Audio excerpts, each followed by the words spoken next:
Wah, Dr. Temu sudah datang Masjid Abdullah Fahim lah, Dr. Temu. Dr. Temu, kalau kita nak pergi bersalin nanti, barang keperluan baby nak bawa apa? Saya nak bawa banyak sangat ni, saya takut tak cukup, Dr. Temu. Okey, kalau awak yang bersalin normal, buat ibu-ibu yang sedang hujung-hujung 9 bulan tu nak dekat bersalin tu, kan kita nak masuk labor room, nak bawa barang baby, nak pilih apa ni? Tak perlu nak bawa banyak-banyak macam balik kampung tu. Korang bawa at least, kalau siapa yang bersalin Caesar tu, kena akan 3 ke 5 hari kat hospital. Siapa yang bersalin normal, dah hari ke 2 hari dah boleh balik. So korang ready kan barang keperluan tu mengikut hari.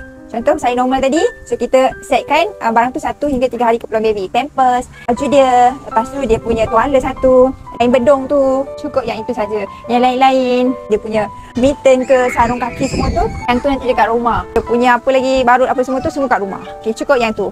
Okay, kalau korang suka dengan info Dr. Temu, jangan lupa like, save and share. Semoga bermanfaat untuk korang dan kawan-kawan korang. Bye-bye.